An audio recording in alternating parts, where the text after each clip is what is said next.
ओम शांति शांति शांति। नमो ब्रह्माय दिव्यो ब्रह्म विद्या संप्रदाय कर्तृभ्यो वंश ऋषिभ्यो नमो महद्भ्यः। नामापिते च मधुरं मधुरं स्वरूपम् कर्मापिते च मधुरं मधुरा स्मृतिश्च।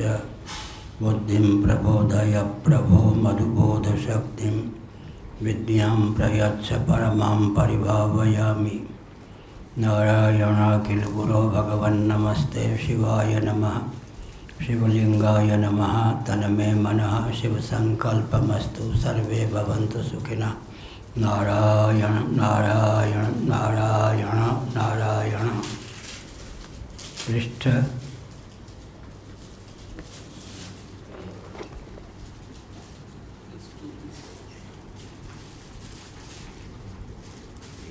34 क्या भाष्य है या क्या है? मूल। एष वा उद्गीतः प्राणो वा उत्प्राणेन हिदं सर्वम् उत्तब्धं वागेन गीथोच्च गीथा चेति च उद्गीतः। नारायण। एष वा उद्गीतः, यह प्राण निस्संदेह उद्गीत है।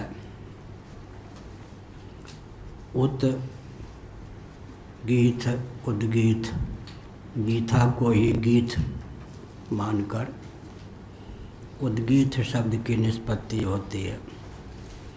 प्राण निस्संदेह उत है। यह जो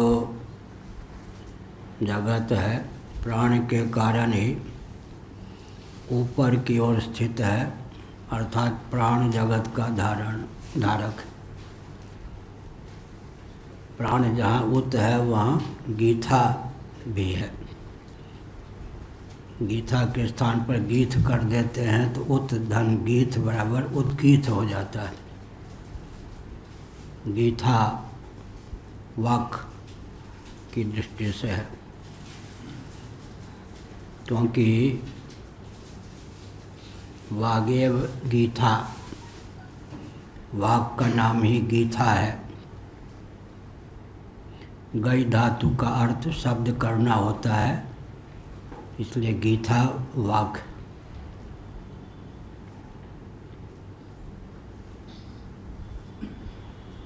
वागेव गीता उच्च गीता च इति सा उद्गीता।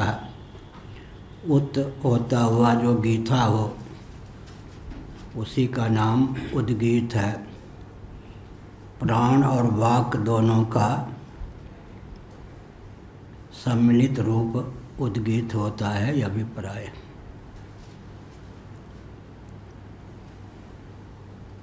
प्रकारांतर से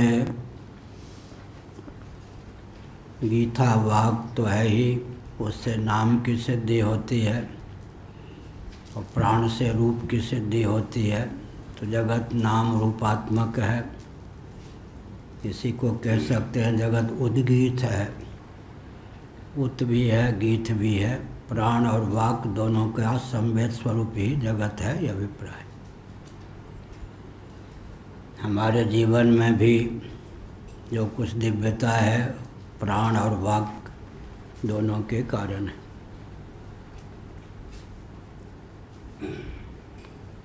तेईसवां भाष्य। एष वा उद्गीतः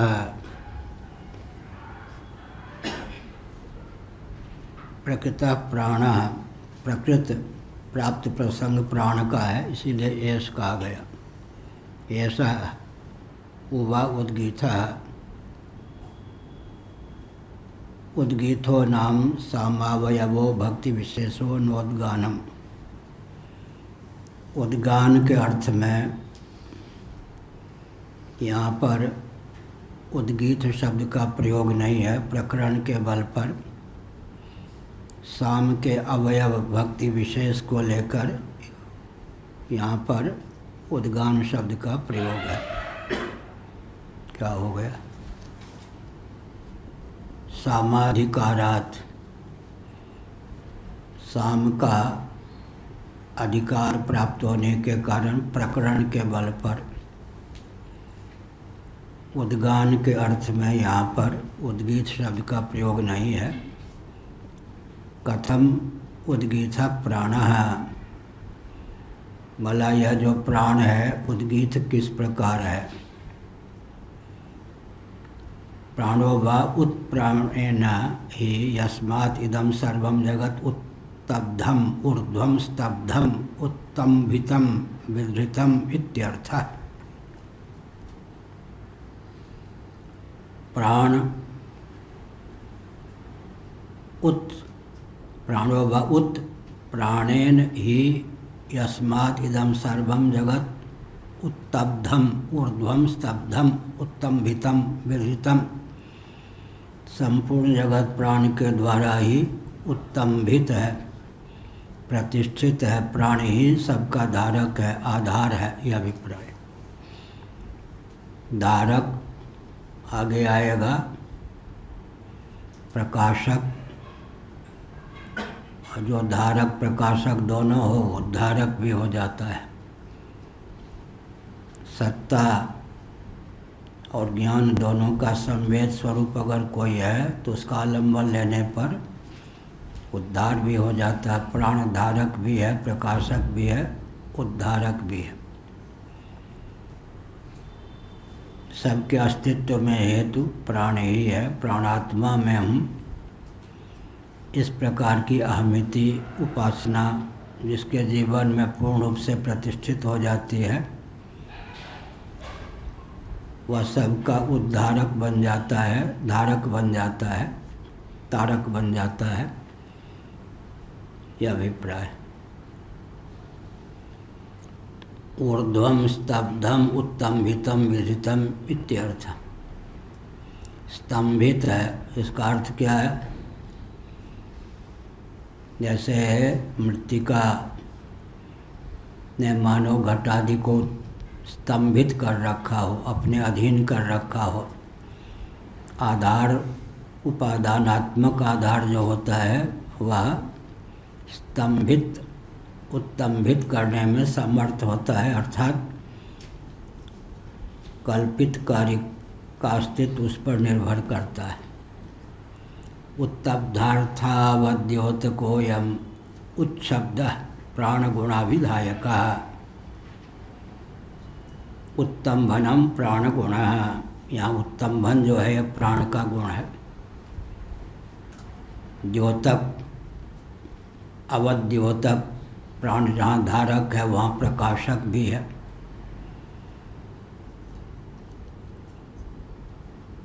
उत्शब्द प्राण गुणाभिधायक, इस प्रकार से प्राण के गुण का विधायक, विधायक निरूपक है, यह अभिप्राय हो। उत्तम्भनम प्राण गुणः, यह अभिप्राय है। तस्मात् उत्प्राणो वागेव गीता शब्द विशेषत्वात् उद्गीत भक्तेः। जबकि बात ऐसी है इसलिए तस्मात् उत्प्राणो वागेव गीता, प्राण उत है और वाग ही गीता है। गीता को ही गीत कर देंगे तो उत धन गीत बराबर उद्गीत हो जाता है। तो वाग का नाम गीता है, शब्द विशेष होने के कारण इस प्रकार से उद्गीत भक्ते है। उद्गीत भक्ति का यहाँ पर प्रकरण है। उद्गीत भक्ते है शब्द विशेषत्वात् सा उद्गीत भक्ति ही गीयते अनया इति व्युत्पत्ते है। गीत शब्दार्थो वागेव इत्यर्थः। सबका सार निकला कि गीत शब्द का अर्थ गीता, गीत कौन है, वाक, उत कौन है, प्राण। प्राण और वाक दोनों का सम्मिलित स्वरूप हो गया तो जीवन है, जगत। ये दोनों मिलकर धारक भी हैं और क्या है, प्रकाशक भी हैं, उद्दीपक भी हैं, उद्धारक भी हैं। जीवन में प्राण शक्ति और वाक शक्ति दोनों उद्दीप्त हो तो जीवन सार्थक होता है। वाक की लक्षणा हो जाती है अंत में प्रज्ञा में। प्राण शक्ति और प्रज्ञा, प्राण और प्रज्ञा दोनों परिपुष्ट हों तो फिर जीवन का उत्कर्ष होता है। बल भी हो और विद्या हो, बुद्धि भी हो। बल बुद्धि विद्या देहु मोहि हरहु कलेश विकार। तुलसीदास जी ने अच्छा कहा, बल बुद्धि विद्या देहु मोहि। बुद्धि विद्या इन सब को गीता कहेंगे, गीत कहेंगे। बल उत तो प्राण और वाक, वाक की लक्षणा धीरे धीरे हो जाती है प्रज्ञा में। प्राण और प्रज्ञा दोनों से जो परिपुष्ट है बहुत उत्कृष्ट है। नहीं तो छांदोग्य श्रुति के 7वें अध्याय के अनुसार एक लठैत आता है, सैकड़ों विद्वानों को, पंडितों को भगा देता। क्या कहाँ लिखा है? 7वां अध्याय छांदोग्य उपनिषद में। इसलिए दोनों होना चाहिए। हनुमान जी की विशेषता क्या है? बल बुद्धि विद्या। तो बल और विद्या दोनों से संपन्न है। इसलिए उद्गीत जो होगा, उत और गीता, उत और गीत दोनों से जिसका जीवन समन्वित होगा वो पराजित नहीं होगा। प्राण भी परिपुष्ट हो, प्रज्ञा भी परिपुष्ट हो, वाक शक्ति उद्दीप्त हो। तो वाक के मूल में क्या है? मन। मन के मूल में क्या है? बुद्धि। इस प्रकार से प्राण शक्ति भी परिपुष्ट हो, प्रज्ञा शक्ति भी परिपुष्ट हो। इसका मतलब बलवान भी हो और वक्तव्य देने में निपुण भी हो, तो व्यक्ति झुकते हैं। नहीं तो फिर बुद्धिमान तो बहुत है, बलवान नहीं है तो धमकी दे के भगा देंगे। इसलिए दोनों चाहिए। क्या सिकिया पहलवान बलवान भी हो। हाँ, काशी के जो पहले थे शंकरानंद जी महाराज, वो कुश्ती भी खूब लड़े थे पहले। ब्रह्मचारी होकर सन्यासी हुए थे तो फिर वो कहते थे, भाई ऐसा है, शास्त्रार्थ करना हो शास्त्रार्थ कर लो, नहीं तो कुश्ती लड़नी है तो कुश्ती भी लड़ लो। भले ही मैं शंकराचार्य हूँ, कुश्ती भी लड़ सकता हूँ। ऐसे ही बोलते थे। इसीलिए प्राण भी परिपुष्ट हो, प्रज्ञा भी परिपुष्ट हो, तब क्या होगा? निर्भीक होगा। पहलवान थे बताते हैं लोग, खूब पहले हाँ पहलवानी खूब की। ये सब देखा, दर्शन किया ना? नहीं किया होगा। थोड़े नाक से बोलते थे। हाँ, तो निश्चलानंद जी, मैंने सुना है कि आप प्रवचन करते हैं। क्या बोलते हैं मुझे मालूम नहीं, कुछ मेरे सामने बोल सकते हो तो बोलिए। हो सकता है कि आप केवल रामायणी हो, कुछ जानते ना हो, ऐसे बोलते थे। हमने बोला, कहाँ पर? प्रयाग। 7 दिन तक मंच पे नहीं आए। वो बोलेगा तो मैं नहीं रहूँगा। 7 दिन तक मंच पे नहीं आए। बहुत बड़े क्यों? पढ़ाने में दक्ष थे, विद्वान थे, विभागाध्यक्ष थे वो पहले ब्रह्मचारी जी। तो पूज्य गुरुदेव से लोगों ने कहा कि महाराज एक गृहस्थ की रोजी रोटी लिए हुए हैं, ब्रह्मचारी हैं, ये तो और ढंग से भी धन ले सकते हैं। एक गृहस्थ कम से कम होगा तो परिवार का पालन करेगा, इनको सन्यासी बना दीजिए। तो कम से कम एक ब्राह्मण गृहस्थ को पद मिलेगा। तो बढ़िया थे, पहलवान भी थे और विद्वान भी थे। हमारे पूर्वाचार्य भी कहते थे, भाई गर्भ से बाबा क्या है भाई, मठ में है ये कुत्ते, क्या बोल रहे कुत्ते? गर्भ से गर्भ से गर्भ बच के होगा ना, जन्म से मैं बाबा नहीं हूँ। अगर बात से मानो तो मानो, नहीं तो कुश्ती लड़ लो, पूर्वाचार्य भी कहते थे, एकदम ताल ठोक देते थे। मन से कूद भी गए और गले पे हाथ दे के गेट तक भगा दिया कलकत्ता में एक व्यक्ति को। ठीक, इसलिए उत और वाक, प्राण और वाक दोनों शक्ति परिपुष्ट हो तो उद्गीत। गीथा माने वाक, गीत माने वाक, उत माने प्राण। तो धारक भी हो, प्रकाशक भी हो, ऐसा व्यक्ति जो है वो समाज में ख्याति प्राप्त करता है। केवल बलवान हो, लोग कहते हैं पहलवान की बुद्धि कमज़ोर होती। यहाँ मारते हैं ना घूसा, यहाँ घूसा मारते हैं तो यहाँ पश्च मस्तिष्क है, तो उनके नस नाड़ियाँ जो हैं वो बिल्कुल दुर्बल हो जाती, मस्तिष्क दुर्बल। पहलवान की बुद्धि दुर्बल क्यों होती है? यहाँ घूसा मारते। तो सेवा करते समय यहीं कोई नस नाड़ी दबावे तो कौन है? शुक्ल जी है या नहीं? हाँ, ये पहलवान ही बना दोगे फिर किसी को। तो ये जो नस नाड़ी पहलवान, इसलिए यहाँ घूसा मारते पहलवान तो पहलवानों की बुद्धि कमज़ोर हो जाती। लेकिन यहाँ पर बल भी हो और बुद्धि भी हो, बल बुद्धि दोनों। बुद्धि में विद्या की स्थिति हो तो वाक शक्ति भी परिपुष्ट हो, प्राण शक्ति भी परिपुष्ट हो। तस्मात् उत्प्राणो वागेव गीता शब्द विशेषत्वाद उद्गीत भक्ति है। उद्गीत भक्ति, 7वीं टिप्पणी। उद्गीत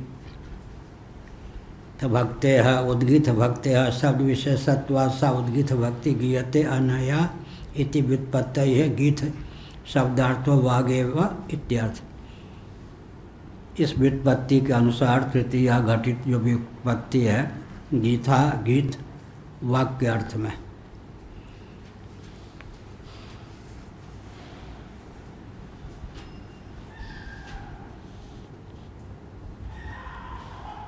नहीं उद्गीत भक्ति शब्द व्यतिरेकेण किंचित रूपम उपलभ्यते। उद्गीत भक्ति जो है सामादि के प्रकरण में, तो शब्द व्यतिरेकेण, शब्द के अतिरिक्त उनका कोई पृथक रूप समुपलब्ध नहीं होता, यह अभिप्राय। नहीं तत्कर्म कोद्गान करणत्वम वाक अतिरिक्त चोपकल्प्यते इति शेषः। टिप्पणीकार ने लिखा उद्गान करण, उद्गाता जो होता है उद्गान करण, उद्गान का कर्ता होता है वह, तो वाक के अतिरिक्त और क्या होगा? प्राण शक्ति जब वाक से एकीभूत हो जाती है तो उद्गाता उद्गान करने में समर्थ होता है। तो क्या सार निकला? प्राण से भी पुष्ट होना चाहिए और प्रज्ञा से भी पुष्ट हो, वाक शक्ति भी उद्दीप्त हो और प्राण से शक्ति भी उद्दीप्त हो, तब समाज में प्रतिष्ठा होती है। और व्यक्ति फिर निर्भीक भी रहता है। यूँ नहीं सही तो यूँ सही, यूँ नहीं सही तो यूँ सही, ऐसे।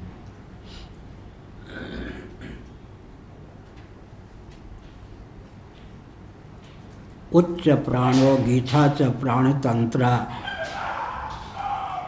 उच्च प्राणः उत गीत, उच्च प्राणः उत्कर्ष को प्राप्त प्राण है। गीता माने वाक, प्राणतंत्रा वाक, प्राण के अधीन वाक है।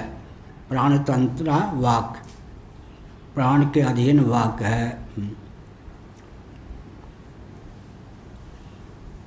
किसी गूंगे को या विज्ञान अगर ठीक से सदा हो तो व्यक्ति बुलवाने में समर्थ हो सकता है।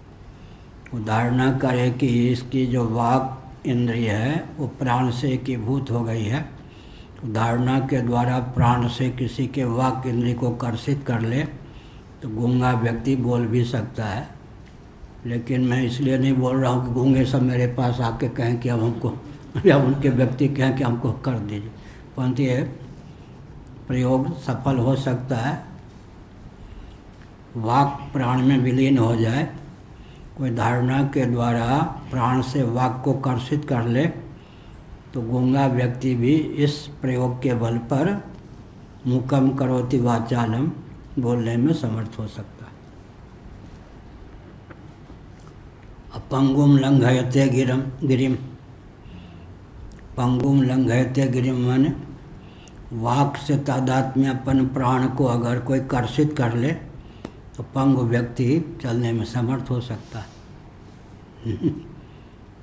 या गूंगा ना हो, बोलता हो, लेकिन पंगु हो, तो मान लो कि वाक इंद्रिय में प्राण जाकर सन्निविष्ट है, अगर वो वाक इंद्रिय से प्राण को कर्षित कर ले धारणा के द्वारा, पंगु व्यक्ति भी चलने लग सकता है। भूकम करोति वाचालम पंगुम लंघयते गिरिम यत् कृपा तमहं वंदे परमानंद माधवम।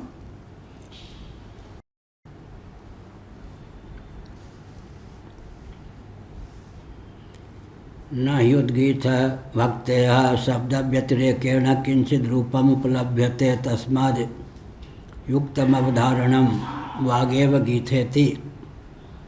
वाग ही गीथा है। उच्च प्राणो गीथा च प्राणतंत्र, यह उत्कर्ष को प्राप्त प्राण है वह प्राणो गीथा च प्राणतंत्र, गीथा जो है प्राणतंत्र है। गीथा माने वाक शक्ति प्राण के अधीन है। प्राण का स्थान ऊपर है, वाक का स्थान नीचे है, यह अभिप्राय हुआ। कर्मेंद्रिय से युक्त जो प्राण हैं प्रक्रिया की दशा में उन्हीं को प्राणमय कोश कहते हैं, और ज्ञानेंद्रियों से युक्त जो मन है उसी को मनोमय कोश कहते हैं। और मन के ऊपर बुद्धि है, बुद्धि के अधीन ज्ञानेंद्रियां हो जाएं तो उन्हीं का नाम विज्ञानमय कोश हो जाता। बुद्धि के अधीन ज्ञानेंद्रियां हो तब विज्ञानमय कोश, मन के अधीन हो तो इसका मतलब बुद्धि को भी ज्ञानेंद्रिय की अपेक्षा है, मन को भी ज्ञानेंद्रिय की अपेक्षा है, तब जाकर काम होता है। शांति शांति शांति। कभी बुद्धि के द्वारा प्रयुक्त हो ज्ञानेंद्रिय, कभी मन के द्वारा प्रयुक्त हो। ज्ञानेंद्रियों का उपयोग बुद्धि के साथ भी होता है, मन के साथ भी होता है। मनोमय कोश को भी ज्ञानेंद्रिय चाहिए। मयट प्रत्यय प्राचुर्यार्थक है मन की प्रधानता से, लेकिन ज्ञानेंद्रियां भी उसके साथ हैं। विज्ञानमय कोश में भी मयट प्रत्यय प्राचुर्यार्थक है, बुद्धि की प्रधानता है, लेकिन ज्ञानेंद्रियां भी बुद्धि के साथ।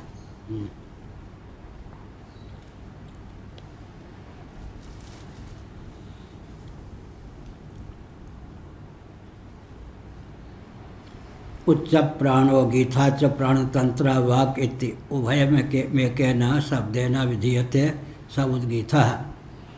अब दोनों को मिला दिया तो युगपत बोध हो गया। उद्गीत, उत होता हुआ गीथा, गीत, उद्गीत। उत माने प्राण, गीत माने वाक। प्राण और वाक दोनों को मिला दिया तो उद्गीत, एक शब्द के द्वारा दोनों पकड़ में आ गए। उद्गीत, प्राण और वाक दोनों का सम्मिलित स्वरूप, दोनों को एक शब्द के द्वारा अभिहित किया तो उद्गीत बन गया। गी शब्द से कान अर्थ में तो होगा तो निषेध कर दिया गया। क्या कह रहे हैं?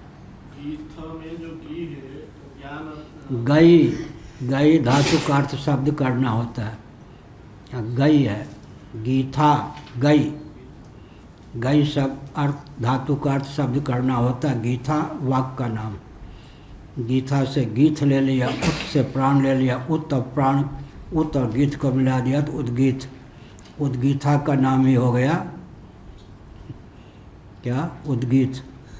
गीथा वाक, गीता अलग है, गीथा अलग है। क्या गीथा किसी का नाम रखे तो लोग कहेंगे क्या है ये, किसी ही बच्चे का नाम रख दें गीथा, नाम शायद ही हो किसी के, गीथा, लोग कहेंगे क्या कहें, गीता नाम ठीक होता, गीथा क्या चीज़ है जी। गीथा, गीथा का अर्थ है वाक। शायद प्रवचन सुनने वाले कोई अपनी बेटी का नाम रख ही दें गीता। गीता माने वाक, गई धातु का अर्थ शब्द करना है।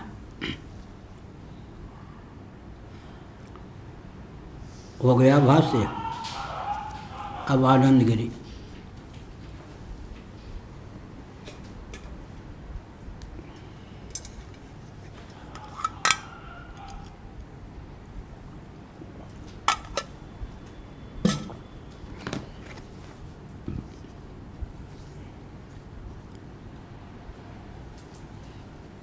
एक 134 पढ़ना। प्रस्तावादि शब्द वद उद्गीत शब्दस्यापि भक्ति विशेषे रूढ़त्वात् उद्गीतेन अत्ययमेत्यत्र चोद्गात्रे कर्मणि प्रयुक्तत्वात् कथम उद्गीत प्राण इति आशंक्याः उद्गीतो नामेति।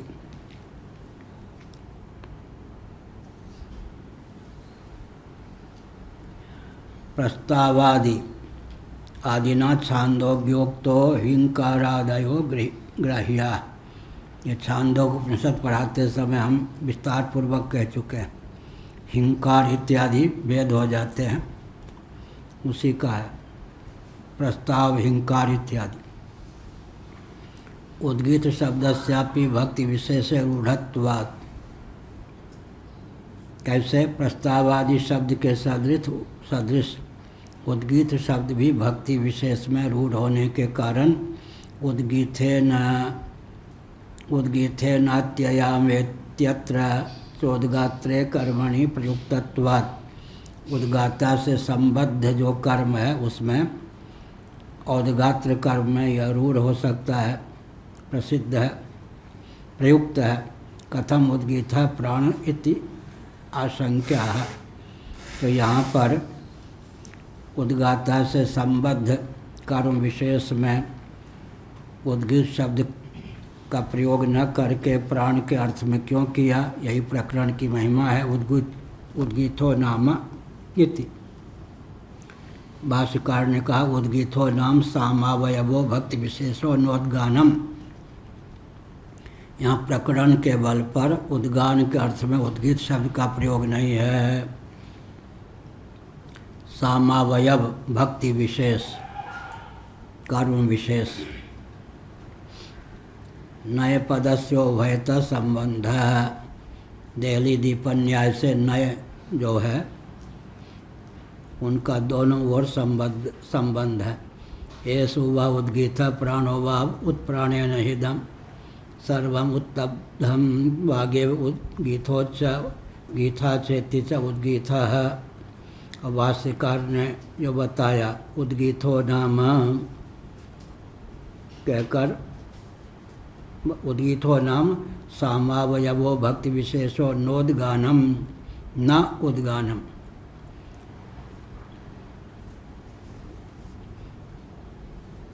साम शब्दितस्य प्राणस्य प्रकृतत्वात् इति हेतु माह। अब कहते हैं प्रकृत माने प्राप्त संदर्भ में। प्राण जो शब्द है, ये साम जो शब्द है प्राण का द्योतक है, ये कैसे समझें? साम शब्दितस्य प्राणस्य प्रकृतत्वात्। साम शब्दित जो प्राण है वही प्राप्त प्रसंग में समझने योग्य है। प्रकरण उसी का है, कैसे समझें? सामाधिकारात्, क्योंकि साम का ही अधिकार प्राप्त है। यहाँ प्राण का ही प्रसंग है, प्रसंग के बल पर, प्रकरण के बल पर समझना चाहिए। न तावत उद्गीत शब्दस्य प्राणे रूढ़ि। उद्गीत जो शब्द है प्राण में रूढ़ नहीं है। कहीं कहीं रूढ़ अर्थ प्रबल हो जाता है, कहीं कहीं यौगिक अर्थ भी प्रबल हो जाता है। इसका विवेक फिर करना पड़ता है। पहले भी रूढ़ार्थ का त्याग करके योग अर्थ को ग्रहण किया गया, कहीं कहीं यौगिक अर्थ का त्याग करके व्युत्पत्ति लभ्य जो अर्थ होता है उसका त्याग करके रूढ़ार्थ ग्रहण किया जाता है। जैसे गच्छति गाय का अर्थ है जो चले। गाय को गाय क्यों कहते हैं? भरपेट उसको भोजन दीजिए बढ़िया से बढ़िया, लेकिन घूमने के लिए अवसर न मिले तो गाय प्रसन्न नहीं रहती। जिसको चलना फिरना बहुत पसंद हो, खूंटे से बंधी हुई गाय जो रहती है हिष्ट पुष्ट हो जाए, लेकिन उसकी प्रज्ञा शक्ति प्रसन्नता की प्राप्ति नहीं होती है। उसे प्रज्ञा शक्ति परिपुष्ट होती है, चलना फिरना जिसको बहुत पसंद हो। इसलिए रूढ़ क्या है? गलकम्बल कुंवर से संपन्न पशु विशेष, पूज्य पशु विशेष, उसका नाम है गाय।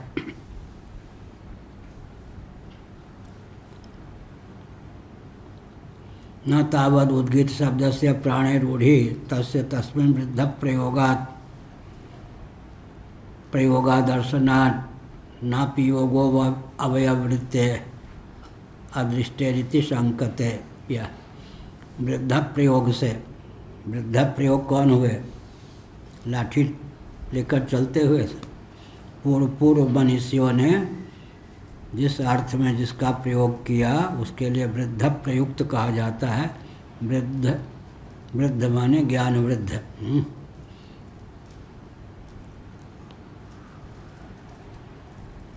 ज्ञान वृद्धो भयो बाला।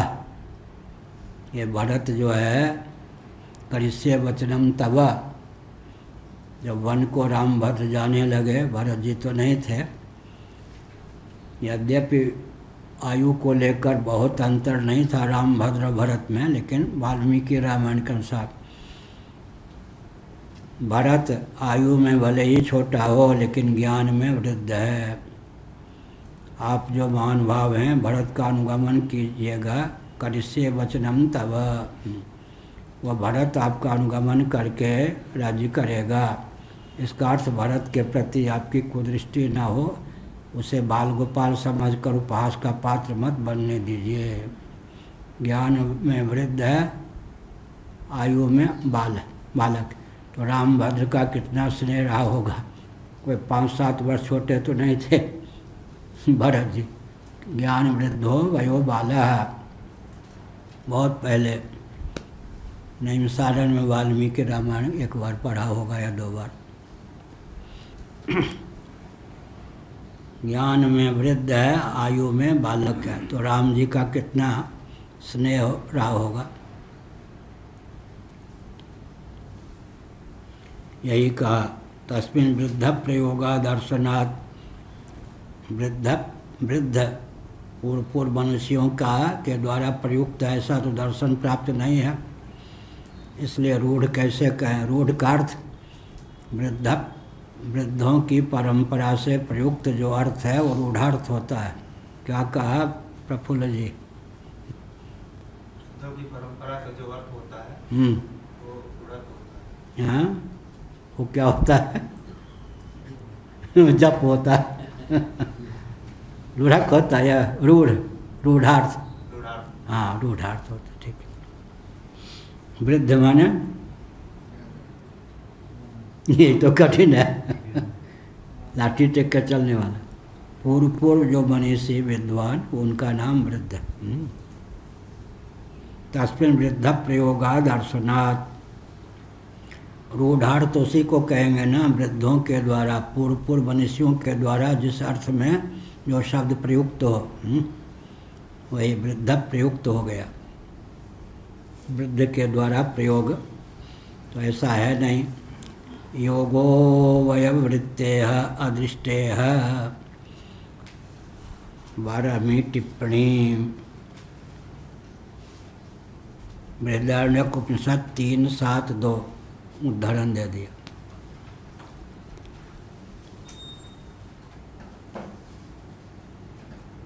योग जो है अवयव वृत्त है, ये भी अदृष्ट है यहाँ पर।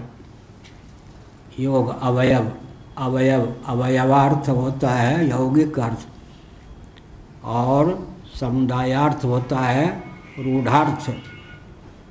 दोनों का अर्थ क्या हुआ अलग अलग।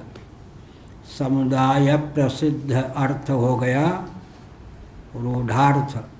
अवयव को लेकर जो अर्थ की निष्पत्ति होती है उसका नाम है यौगिक अर्थ, और समुदाय को लेकर जो अर्थ प्रसिद्ध होता है रूढ़ार्थ।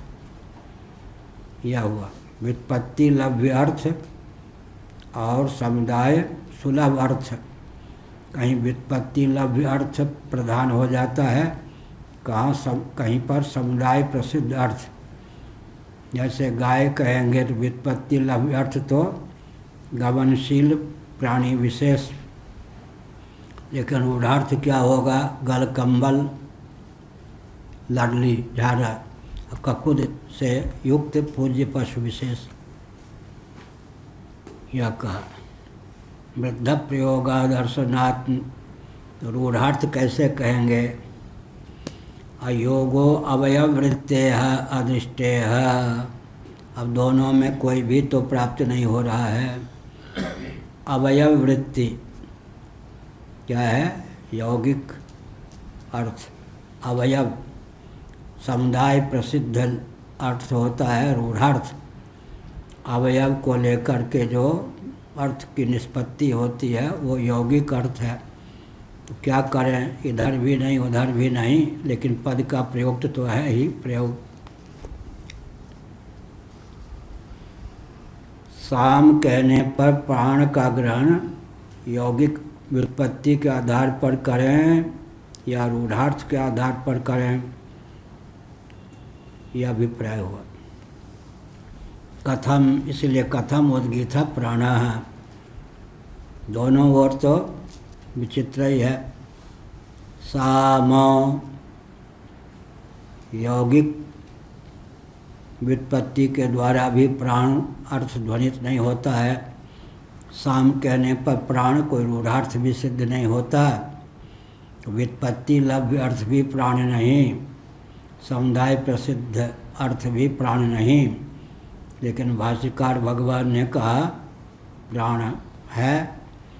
यहाँ पर क्या हुआ? साम का अर्थ प्राण है, प्रकरण के बल पर उस पर कहते हैं।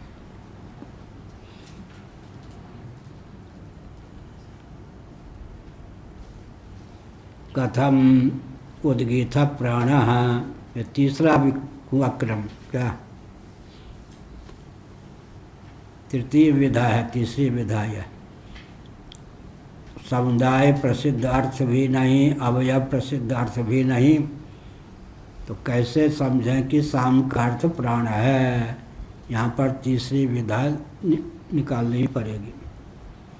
योग वृत्ति मुपेत्य परिहरति प्राण इति।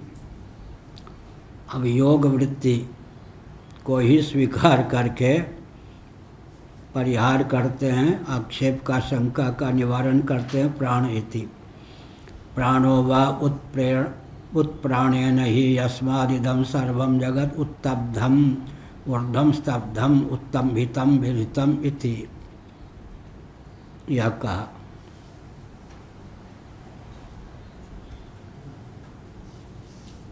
सर्वं जगत् उत्तब्धम् इति।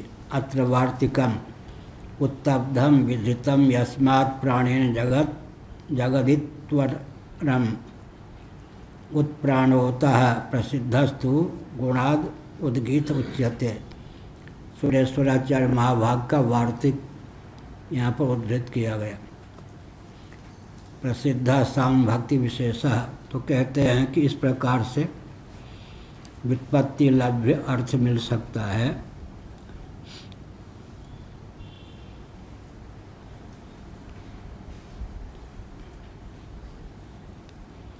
उत्शब्दो नास्यार्थस्य वाचको निपातत्वात् इत्याशंक्या उत्तब्धेति। उत्शब्दो नास्यार्थस्य वाचको निपातत्वात् इत्याशंक्या अरे भाई उत शब्द कहीं प्राण का वाचक तो परिलक्षित नहीं होता। ऐसी स्थिति में यहाँ पर उत प्राण का द्योतक है, कैसे माने। गीथा तो वाक्य है, गीत भी वाक्य है, वाक्य का सन्निवेश प्राण में कर दिया गया तो उद्गीत शब्द का अर्थ प्राण हो गया। विशेषकर उत शब्द का अर्थ प्राण है, कैसे समझें। तथापि कथम प्राणो वा उत इत्युक्तम तत्र प्राणेति। वायुर्वै गौतम तत्सूत्रम इत्यादि श्रुते है इत्यर्थः। यह कहा, यह जो वायु है सूत्र है, उपनिषद के आधार पर ही कहा। सूत्रात्मा भी कहते हैं ऐसे। वायुर्वै गौतम तत्सूत्रम, हे गौतम निस्संदेह वायु ही सूत्र है। यह सब कुछ वायु में गुम्फित है। सूत्रे मणिगणा एवं इस प्रकार से। उद्गीत भक्त्या शब्द विशेषत्वेपि गीता वाक् इति कथम उच्यते तत्र गायते इति। ठीक है, व्युत्पत्ति लव्यर्थ हमको मिल गया। उद्गीत भक्ति शब्द विशेष है। उद्गीत जो है भक्ति, इसका मतलब ये प्रयोग होता है। उद्गीत शब्द का प्रयोग हो गया, लेकिन गीता जो है वो वाक्य है, ये कैसे समझें। इस पर भी व्युत्पत्ति लव्य अर्थ को भाष्यकार भगवान प्रस्तुत करते हैं। गायते है शब्दार्थत्वात्सा वागेव। गीता गान के अर्थ में गान किया जाए, इस प्रकार से गीता शब्द के द्वारा गीता वाक्य का द्योतक हो सकता है। उत प्राण होता हुआ जो गीत हो, अर्थात प्राण भी हो और वाक्य भी हो, इस प्रकार दोनों का वाचक उद्गीत शब्द हो सकता है।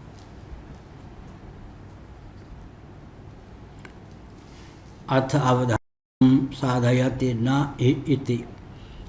एवं जैसे अवधारण निश्चयार्थक होता है, उसी प्रकार यहाँ पर कैसे समझें कि उद्गीत जो है वाक्य और प्राण का द्योतक है, उसमें गीता या गीत वाक्य का द्योतक है, उत प्राण का द्योतक है। इस पर कहते हैं नहीं, न ही उद्गीत भक्ति शब्द व्यतिरेकेण किंचित उपलभ्यते। उद्गीत भक्ति का जहाँ वर्णन है वहाँ पर शब्दातिरिक्त कुछ भी सुलभ नहीं होता। यथावता वाग विलास ही है, शब्द विशेषों का प्रयोग ही है, यह कहा। तथापि कथम प्राणस्य उद्गीतत्वम् इत्याशंक्य वाक् उपसर्जनस्य तस्य तथात्वं कथयति। 16वीं टिप्पणी। तथा प्राणस्य उत्शब्दार्थत्वेपि वाचस्य गीता शब्दार्थत्वेपि इत्यर्थ। मान लिया उत प्राण हो गया, गीता वाक हो गए, उद्गीत। तथापि कथम प्राणस्य उद्गीतत्वम्, तो प्राण है उद्गीत कैसे हुआ जी? वो तो केवल उत हो गया, उसको गीत कैसे कह देंगे, गीता कैसे कह देंगे? इसका अर्थ क्या हुआ कि जब वाक को गौण कर लेते हैं, प्राण में समाहित कर देते हैं, तब केवल प्राण केवल उत होता हुआ भी गीत हो जाता है, गीत भी हो जाता है, तब उद्गीत नाम हो जाता है। क्या अंगी में अंग जब समाहित हो जाता है तो अंगी तो रहता ही है, अंग भी हो जाता है। इस प्रकार उत नाम प्राण का है, गीता या गीत नाम वाक का है। प्राण में सन्निविष्ट जो वाक है तो प्राणप्राय उसको मान करके फिर उद्गीत, प्राण को उद्गीत भी कह देते। उत होता हुआ गीत, गीता माने वाक। हाँ, आपके पास गीता कहाँ है? अरे हम पता नहीं, ठीक है बात है। गीता है या नहीं? कहाँ? ये मालूम नहीं पाया। ठीक है, खोया नहीं है। गीता खो गई या अभी सुरक्षित है? अभी है सुरक्षित, ठीक है। सुरक्षित रखना।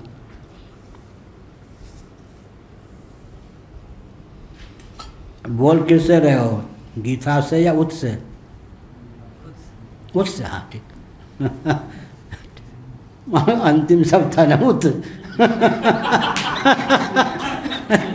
ठीक है, जो अंत में बोलो वही। ठीक है, बढ़िया। जो अंतिम शब्द होगा वही ठीक होता है।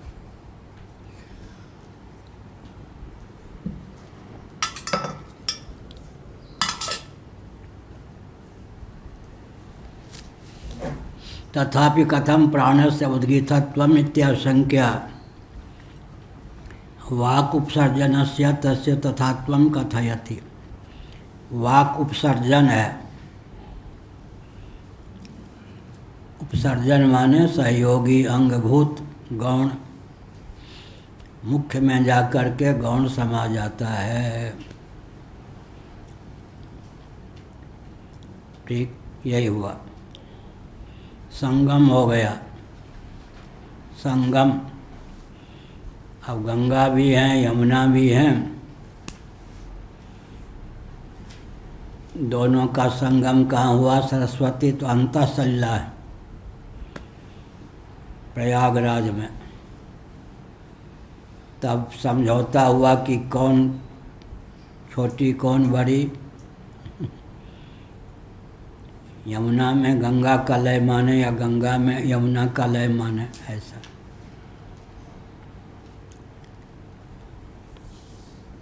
तब वह समझौता का नाम गंगा का चले, रूप यमुना का चले, ये समझौता हो गया। क्या समझौता एक्सप्रेस।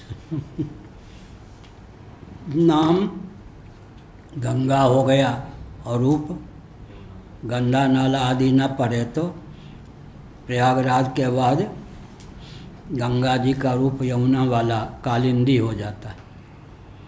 नाम गंगा और रूप यमुना का सामंजस्य हो गया।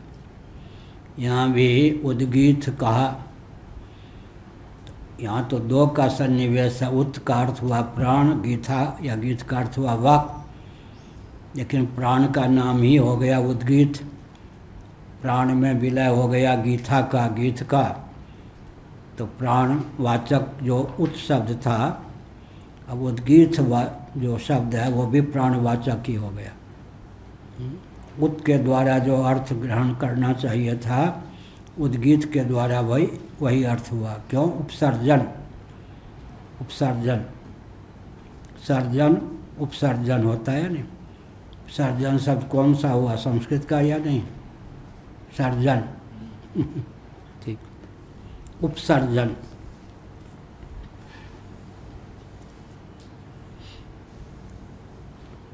सृजन लोग बोलते हैं सर्जन, अंग्रेजी का शब्द भी है, संस्कृत का भी है सर्जन। तथापि कथम प्राणस्य उद्गीतत्वम् इत्याशंक्य वाक् उपसर्जनस्य तस्य तथात्वम्। अंग जो होता है अंगी के साथ एकीभूत हो जाता है। तब क्या हुआ? उद्गीत प्राण का वाचक कैसे हो गया? उत और गीत, तो प्रधानता किसकी रह गई? प्राण की। इसलिए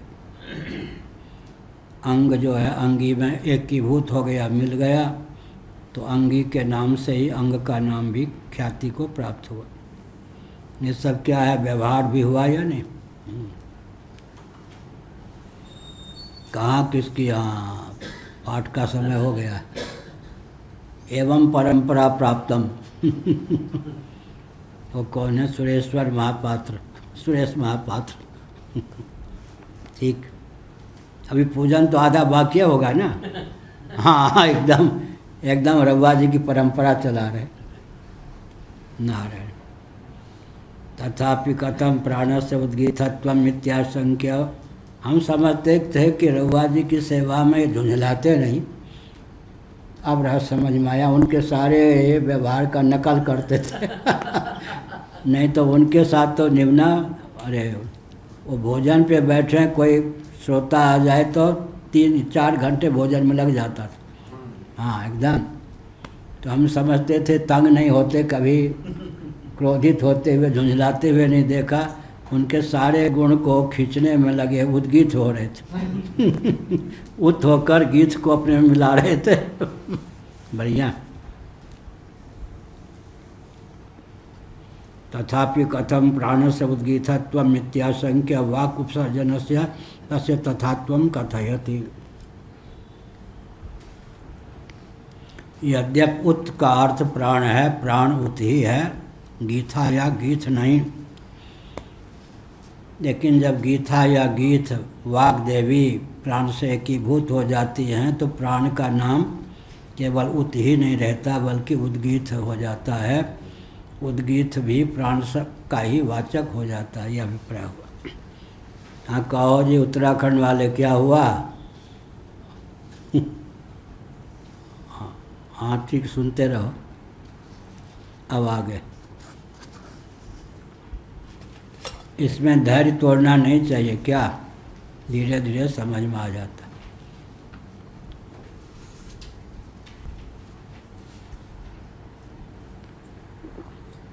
अच्छे अच्छे पहलवान कुश्ती लड़ते थे। हम 10 से 15 साल की आयु तक की कुश्ती लड़े, उसके बाद तो इधर का चक्र चला। तो पहलवानों को देखने जाते तो हम लोगों का काम क्या था, कुश्ती के जो मिट्टी में क्षेत्र अखाड़ा बोलते हैं ना, उसको बनाना, फिर उसकी मिट्टी को ठीक ठाक करना, फिर बैठ करके पहलवानों के कुश्ती को देखना। और पहलवान जब तक दंगली ना आवे तब तक स्वयं कुश्ती लड़ना। पहलवानों के देखा देखी हम भी पहलवान हो गए थे। अपने से डोरे को एक दाव के द्वारा एकदम कुश्ती में। एक बार निमसारण में कोई लखीमपुर का युवक था, बड़ा हृष्ट पुष्ट। मैं शाम को गोमती के तट पे चला जाता, कभी रात के 12 बजे, कभी 1 बजे, कभी 2 बजे। तो एक दिन गया, उसको भेज दिया गया कि इसको गोमती में डुबा देना। वो आया, वो हृष्ट पुष्ट युवक था, लखीमपुर का था, नया नया आया था, उसको बहका दिया गया। तो वो यूँ करे। तो हमने कहा तुम्हारा लक्ष्य क्या है, डुबाने की इच्छा है क्या? हाँ डुबाने की इच्छा है, इसलिए भेजा गया। हमने कहा अच्छा। तो हमने कहा फिर कुश्ती लड़ लोगे? हाँ, वो तो बड़ा पहलवान था। हमने लगभग आध उठा के पटका, अधमरा हो गया। तो फिर उसको पकड़ के लाए, 2 दिन तक वो बेहोश जैसा रहा, भोजन आदि की व्यवस्था की। तब से हो गया कि इससे भिड़ना मत, पर ये पहलवान भी। बाबा होने पर ये सब भी करना पड़ा है, क्योंकि प्रांतीयता का भी पक्ष होता है ना। शरीर किसी प्रांत का, पढ़ते थे कहीं और दिल्ली में, तो इसको मार करके फेंक देंगे गोमती में, कौन पूछने वाला है?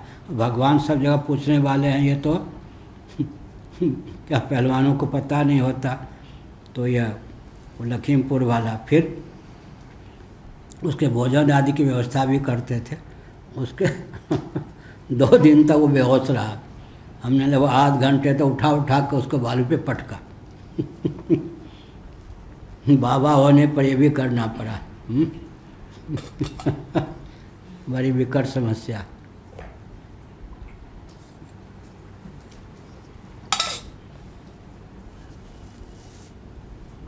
अब 24वां चलेगा।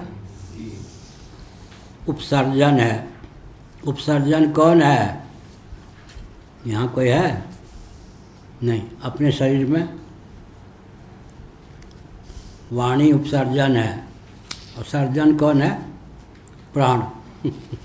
ठीक।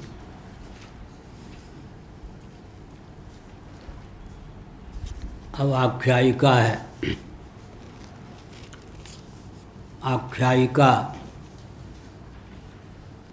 और एक है इतिहास, एक है आख्यायिका। प्राणों का, इंद्रियों का जो परस्पर संवाद है वो केवल आख्यायिका है। सुखपूर्वक ज्ञान को अभिव्यक्त करने के लिए जो काल्पनिक गाथा है उसका नाम आख्यायिका है। रामनगरी का या रामनगर का रामलाल ने 15 रुपये किलो रामदाना खरीदकर 18 रुपये किलो रामदाना बेचा। बताओ उसको लाभ हुआ या हानि हुई? लाभ हुआ तो कितना, हानि हुई तो कितने प्रतिशत? यहाँ पर रामलाल रामदाना ये सब से कोई तात्पर्य नहीं, गणित में बुद्धि को परिपुष्ट करने की भावना से कल्पित है। रामलाल हुआ ही रामदाना उसने खरीदे नहीं, रामदाना कुछ नहीं, कीमत ही लाभ हानि, कुछ लाभ हानि के लिए। ऐसे ही तो जहाँ इंद्रियों का परस्पर संवाद वो तो केवल आख्यायिका है, लेकिन जहाँ पर रघुवंशियों का नाम है, राम जी का नाम है, और भी वाल्मीकि रामायण महाभारत में ऐतिह्य पुरुष जो हैं उनका नाम है उपनिषदों में, तो उस प्रकार के राजा हुए, उस प्रकार की घटना घटी। हिमालय का नाम है, सरस्वती का नाम है, गंगा का नाम है वेदों में। तो घटना घटने के बाद वेदों की रचना नहीं होती। वैदिक शब्दों में यह चमत्कृति है कि उसके अनुसार घटना भी घट जाती है। क्या वैदिक शब्दों में वह चमत्कृति है कि उसके अनुसार घटना घट जाती है। घटना वैदिक शब्दों का अनुगमन करती है, वैदिक शब्द जो हैं घटना का अनुगमन नहीं करते।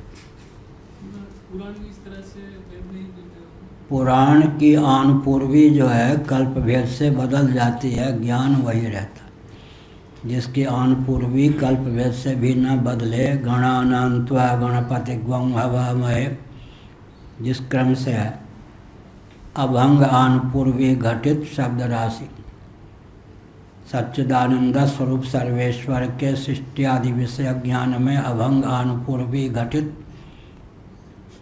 शब्द राशि का नाम है वेद।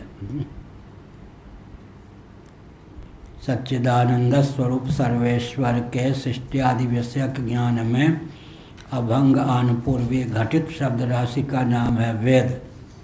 ये वाक्य ठीक हो गया।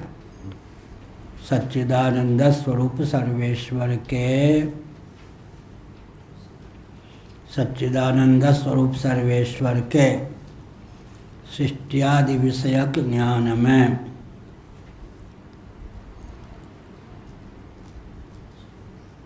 अभंग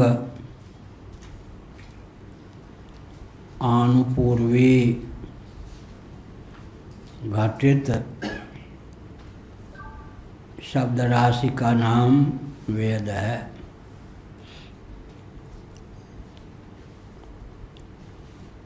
फिर ज्ञान में शब्द का अनुवेद कैसे हो गया? तो उसमें फिर क्या करेंगे? व्याकरण का जो दार्शनिक ग्रंथ है वाक्यपदीयम, व्याकरण का जो दार्शनिक ग्रंथ है उसका नाम है वाक्यपदीयम। कहीं 1:121 है, कहीं 1:123 है। उसका वचन है न स्वस्ति प्रत्ययो लोके या शब्दानुगमाधृते, न स्वस्ति प्रत्ययो लोके या शब्दानुगमाधृते। व्यवहार साधक ऐसा कोई बोध नहीं जिसमें शब्द का योग न हो।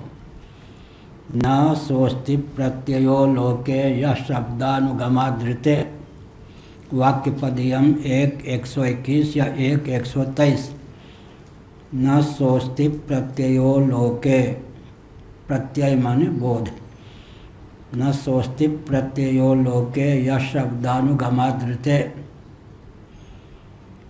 लोके न स्वस्ति प्रत्ययो लोके या शब्दानुगमाधृते। व्यवहार साधक ऐसा कोई बोध नहीं है जिसमें शब्द का योग न हो। व्यवहार साधक ऐसा कोई बोध नहीं है जिसमें शब्द का योग न हो। क्या हुआ प्रशांत जी? व्यवहार साधक ऐसा कोई शब्द नहीं है जिसमें कोई शब्द का योग ना हो। जैसे संकल्प विकल्प मन के द्वारा होता है, उससे व्यवहार की सिद्धि होती है। किसी भी भाषा के किसी भी शब्द या शब्दजन्य संस्कार का योग हुए बिना न संकल्प हो सकता है न विकल्प। एतावता सिद्ध हुआ कि व्यवहार साधक ऐसा कोई बोध नहीं है जिसमें शब्द का अनुवेद न हो। किसी भी भाषा के किसी भी शब्द या शब्दजन्य संस्कार का अनुवेद हुए बिना एक निश्चय संभव नहीं। इससे सिद्ध हुआ कि व्यवहार साधक बोध में शब्द का योग अवश्य होता है। किसी भी भाषा के किसी भी शब्द या शब्दजन्य संस्कार का योग हुए बिना स्मरण संभव नहीं, गर्व संभव नहीं। एतावता सिद्ध हुआ कि व्यवहार साधक बोध में शब्द या शब्दजन्य संस्कार का योग होता है। शब्दजन्य संस्कार मैंने क्यों कहा? शब्द का ही योग होता है। वहाँ तो लिखा है न स्वस्ति प्रत्ययो लोके या शब्दानुगमाधृते। मैंने संस्कार अपनी ओर से क्यों लगा दिया? तो पलने पर होते थे तो 4-5 देवियाँ विकराल आँख वाली सूरत वाली तलवार चमकती लेकर के एक साथ शरीर पे बजार देती। तो वो घटना तो मुझे याद है, स्मरण है, लेकिन उस समय भाषा का योग तो नहीं था। तो ज्ञान बिना शब्द के अनुवेद के हो नहीं सकता। आज भी स्मरण है, इसलिए हमने संस्कार शब्द का प्रयोग कर दिया। गर्भोपनिषद और गरुड़ पुराण के अनुसार माँ के गर्भ में जीव को सैकड़ों जन्मों की स्मृति हो जाती है। स्मृति होती है तो कौन सी भाषा बिना शब्द के तो स्मृति होगी नहीं। इसलिए हमने संस्कार का योग कर दिया। न स्वस्ति प्रत्ययो लोके या शब्दानुगमाधृते। व्यवहार साधक ऐसा कोई बोध नहीं है जिसमें शब्द का या शब्दजन्य संस्कार का योग ना हो। अब कहाँ चलेगा यह इतिहास? हमने कहा यह आख्यायिका पर ही बोल रहे थे। आख्यायिका 2 प्रकार की होती है। प्राण संवाद, यहाँ पर कोई इतिहास नहीं। यहाँ जो है ब्रह्मदत्त चेकितान का, इसका अर्थ है कि वेदों में जो व्यक्ति का नाम होता है, गाथा होती है, वो घटना पूर्विका नहीं, वैदिक शब्दों के अनुसार घटना घट जाती है। वैदिक शब्द घटना का अनुगमन नहीं करते, इसलिए वेद अपौरुषेयन सच्चिदानंद स्वरूप सर्वेश्वर के सृष्टि विषय ज्ञान में अभंगान पूर्वी घटित शब्द राशि का नाम वेद है। भगवान भी शब्द राशि के रचयिता नहीं होते, उपदेष्टा मात्र होते हैं। तेने ब्रह्म हृदय आदि कवये मुह्यन्ति यत्सूरयः हृदय मनसैव। आदि कवये माने ब्रह्मा जी के हृदय में भगवान ने संकल्प मात्र से वेद और वेद विज्ञान को उच्छलित कर दिया।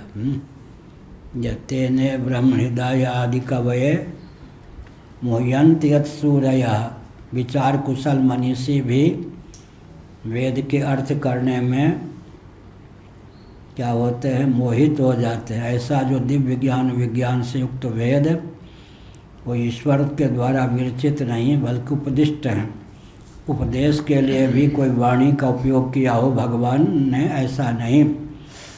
आदि कवि ब्रह्मा जी के हृदय में अंतर्यामी सच्चिदानंद स्वरूप सर्वेश्वर ने संकल्प मात्र से अपने हृदय में सन्निहित वेद विज्ञान को उच्छलित कर दिया। ये कौन होते वहाँ वृंदावन वाले वक्ता गीता जयंती पे, इस बार अध्यक्षता थी ना वो वृंदावन के कोई संत। अच्छा वो कोई हाँ एक कोई महामंडलेश्वर ये हाँ, उन्होंने कहा कि ये जो शंकराचार्य बोलते हैं, जब तक कुछ लिखना चाहूँ या याद करें तो 5 वाक्य बोल देते, नकल करूँ तो कैसे कर। प्रणवानंद हाँ हाँ, प्रणवानंद वही।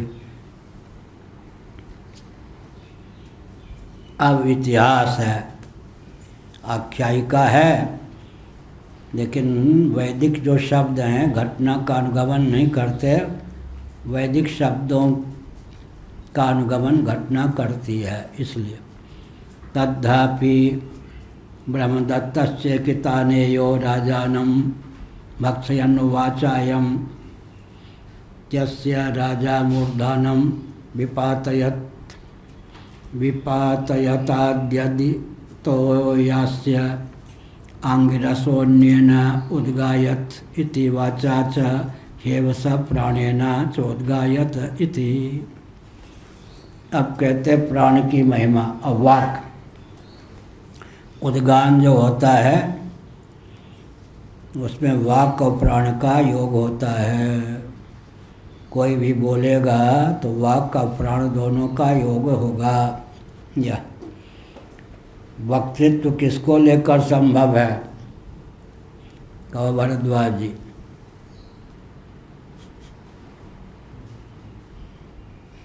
प्राण और वाक को लेकर वक्तृत्व संभव है। बोलेंगे तो वाक को लेकर, लेकिन प्राण उपोद्वलक होगा तभी बोलने में समर्थ होंगे। तथापि ब्रह्मदत्तस्य कितानेयो राजानं भक्षयन्नुवाचायं त्यस्य राजा मूर्धनं विपातयताद्यदितो यास्य आंगिरसोऽन्येन उद्गायत इति वाचा च हेव स प्राणेन चोद्गायत इति। पानी पियो तो उच्चारण ठीक होगा।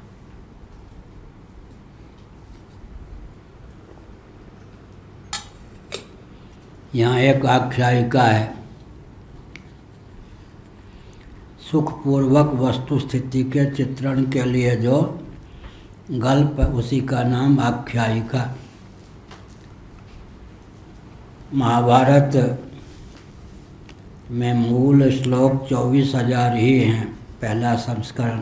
किसी ने पूछा था यहाँ और दिन के 3 संस्करण महाभारत में, तो हमने कहा महाभारत में लिखा है उसके 3 संस्करण का वर्णन। तो मूल महाभारत 24,000 श्लोकों का ही है, वो कहीं उपलब्ध नहीं है। इस समय जो महाभारत है उसी में वो श्लोक सन्निहित हैं, बिना इतिहास आख्यायिका के। लेकिन जो बात आख्यायिका इतिहास का आलम्बन लिए बिना कही जाती है वो क्या हो जाती है? कठिन। जैसे गीता में केवल संवाद तो ले लिया, अर्जुन वाचा, संजय वाचा, धृतराष्ट्र वाचा, श्री भगवान वाचा, बाकी कोई डरने भिड़ने ये सब की कोई चर्चा नहीं। नाम मात्र संवाद है, बाकी तो गीता कठिन क्यों है? गीता कठिन यह है कि तथ्य का प्रतिपादन है, तत्व का प्रतिपादन। लेकिन अगर उसने ये कहा, उसने ये कहा, ये सब हो तो रोचकता भी आ जाती है। और किसने हमारी आलोचना की थी? सनातन देव जी ने, कि उस समय में शंकराचार्य नेता दंडी स्वामी को सुनते चलो भूलते चलो। ये 10 उपनिषदों का जो अनुवाद किया ना शंकर भाष्य, सनातन देव जी, मुनीलाल गुप्त, बहुत ही 1 मिनट भी समय बेकार नहीं, माला जपते रहे। हमारे प्रवचन में भी बैठते तो वैश्य कुल के थे, कोई बहुत आग्रह करे तो 2 वाक्य से ज़्यादा कभी नहीं बोलते, ये ब्राह्मणों का काम। हाँ बिल्कुल, कभी सनातन देव जी, हाँ गीता, अब बाद में, पहले गीता प्रेस में थी। माता जी या कोई जीवित थी, उनके लिए कुछ योगाक्षम चाहिए था गीता प्रेस में। बाद में तो संत महात्मा जोधपुर में रहते थे, वृंदावन में रहते थे। हमारा प्रवचन बृहदारण्यक, शंकर भाष्य सब उन्हीं का अनुवाद है। हमारा प्रवचन आके बैठ 2 का प्रवचन सुनते थे, कुछ स्वामी अखंडानंद महाराज का, हमारा कुछ गुरुदेव आ जाए तो उनके प्रवचन में भी चले जाते। बाकी वो 1 मिनट भी इधर नहीं, जब करते रहते थे, प्रवचन कभी नहीं किया। कोई बहुत एक बार लोगों ने आग्रह किया, 1-2 वाक्य बोल के, ये हमारा काम नहीं, वर्णाश्रम को। तद्धापि ब्रह्मदत्तश्चेकितानेयं तानेयो राजानं भक्षयन् उवाच। उस संबंध में, इस संबंध में, इस तथ्य को, ज्ञान को संवाद के माध्यम से, आख्यायिका के माध्यम से सुगम बनाने की भावना से कहा गया है, सुनी जाती है यह गाथा। चेकितान के पुत्र ब्रह्मदत्त ने यज्ञ में सोम का भक्षण करते हुए कहा, सोमलता, अब हम तो घूमना फिरना बंद हो गया, सोमलता लगवाए थे, अब है या नहीं, समाप्त हो गई। बहुत प्रयास करके एक मुसलमान कोई थे, उन्होंने अरब राष्ट्र से सोमलता को प्राप्त करके फिर उसके बीज, उसके पौध को लगा, अपने मठ में भी हमने लगवाया था। अब घूमना फिरना बंद हो गया, सोमलता है या नहीं पता। किसके माध्यम से लगाया था, याद है क्या? कोई दक्षिण भारत को बताते हैं, वो दक्षिण भारत के हैं, वो मिल भी जाएंगे। नहीं, उनके माध्यम से एक बार सोमलता लगवा। हैदराबाद में वो सज्जन रहते हैं ना, सोम यज्ञ के लिए निवेदन किए थे। हाँ हाँ, उनके माध्यम से एक बार फिर ये जो वाटिका है ना, इसमें सोमलता लगवा, दुर्लभ चीज़ है ना। सोमलता न मिले तो सोमयाग में पूतिका लता, उसका उपयोग होता था। एक मुसलमान सज्जन ने कहाँ से सोमलता जो परंपरा से प्राप्त, उसको प्राप्त किया, तो भारत में उसकी और प्रचुरता हो गई। नहीं तो पूतिका, सोमलता, सोमलता सोम क्यों कहते हैं? तिथि के अनुसार उसमें पत्ते बनते हैं और झड़ते हैं। कृष्ण पक्ष में झड़ते जाएंगे, शुक्ल पक्ष में बढ़ते जाएंगे, सीधे सोम से उसका संबंध, इसलिए सोमलता। सोमोस्माकं ब्राह्मणानां राजा, सोमलता, चंद्रमा से सीधे संबंध होता है, वही। उनसे संपर्क करके मठ में लगवावें फिर से। तद्धापि ब्रह्मदत्ताश्चेकितानेयो राजानं भक्षयन् उवाच। अयम तस्य, राजा, यहाँ राजा का अर्थ क्या हुआ? राज करने वाला। हाँ, राज करने वाला। कौन है? सोमलता का नाम यहाँ पर राजा है। सोमलता का नाम यहाँ पर राजा है। राजा माने राज करने वाला। हाँ, सब वनस्पतियों पर कौन राज्य करता है? हाँ, ये जो ठीक बढ़िया, ठीक कहा। सोमलता, सोमोस्माकं ब्राह्मणानां राजा। जब ब्राह्मण लोग, यहाँ क्षत्रिय कौन कौन है जो अपने को मानते भी हो? हाथ उठावे। हाँ, ये बढ़िया, बढ़िया, ये भी क्षत्रिय हैं। भाई कहाँ के हैं? पंजाब के? हाँ, हरियाणा के। उधर? हाँ, ठीक है, बढ़िया। और खड़ा करना कौन कौन है? हाँ, एकदम। हाँ, ये एक बहुत बढ़िया। हाँ, ये 1 2 3 4 5 6 7 8, बढ़िया, बढ़िया, बैठिए।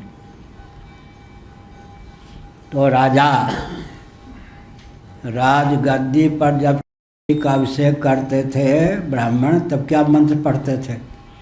सोमोस्माकं ब्राह्मणानां राजा। राजगद्दी पर, राज सिंहासन पर युवराज को जब ब्राह्मण लोग अभिषिक्त करते थे तो मंत्र क्या पढ़ते थे? महाभारत में है, सोमोस्माकम ब्राह्मणानाम राजा।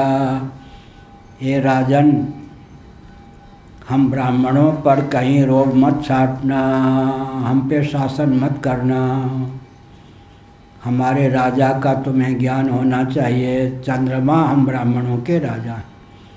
चंद्रमा देवताओं में ब्राह्मण क्यों हैं? अत्रि नंदन होने के कारण, अनुसुईया अत्रि। सोमोस्माकम ब्राह्मणानाम राजा, हम ब्राह्मणों के राजा, आप क्षत्रिय नहीं, हम ब्राह्मणों के राजा हैं। सोम, इसका दार्शनिक अर्थ क्या हुआ? हमारा मन इतना अनुशासित है, मन के देवता चंद्रमा की कृपा से, कि हमको दंड देने की आवश्यकता आपको कभी नहीं पड़ेगी। हम पर हेकड़ी मत जताना, हमारे राजा का नाम सुन लो, आप हमारे राजा नहीं, हम आपको राजपद पर प्रतिष्ठित करते हैं। सोमोस्माकम ब्राह्मणानाम राजा। उस सोम से सीधे संबंध किसका है? कायाकल्प में इसका प्रयोग होता है। हमारे बड़े भाई बहुत ऊंचे चिकित्सक थे, दोनों भाई चिकित्सक थे, तो वो हमको बताते थे कि कायाकल्प के लिए, तो बाद में पता चला यही है सोमलता। कायाकल्प में सोमलता का उपयोग होता है। तो चंद्रमा के हिसाब से, तिथि के हिसाब से उसमें पत्ते लगते हैं।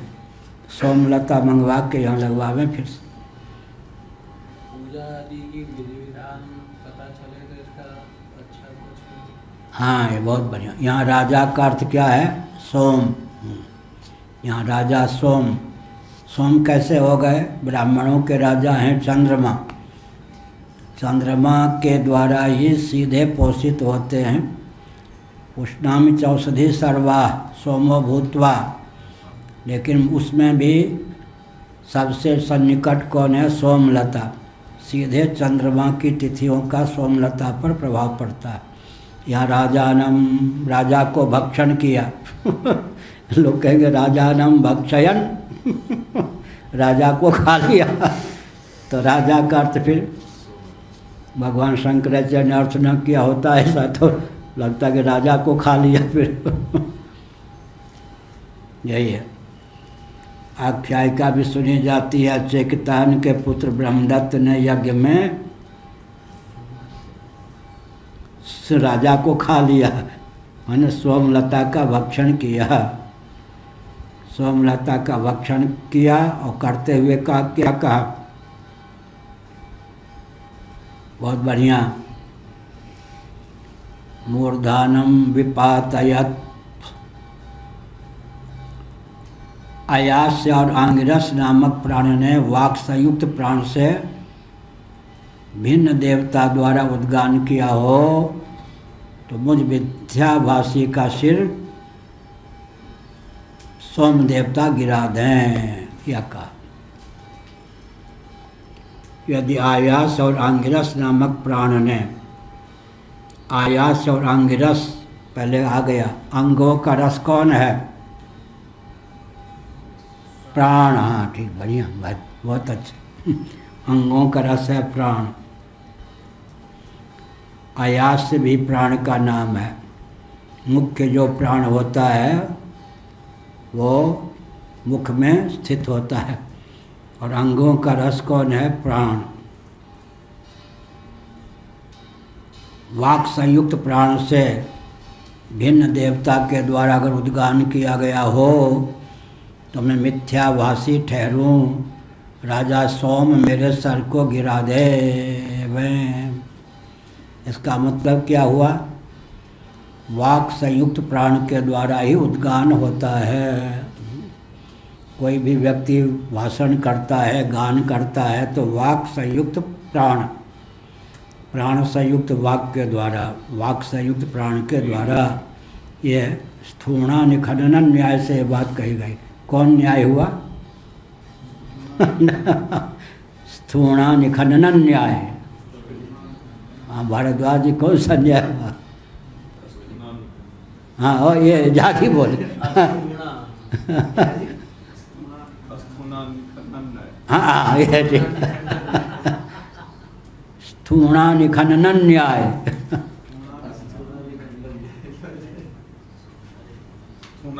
हाँ थूना तो होगा ही। स्थूणा, हाँ स्थूणा निखनन न्याय से खूंटे को गाड़ते हैं, फिर गिट्टी आदि डाल के इतना मजबूत कर देते हैं कि हिलता तो नहीं।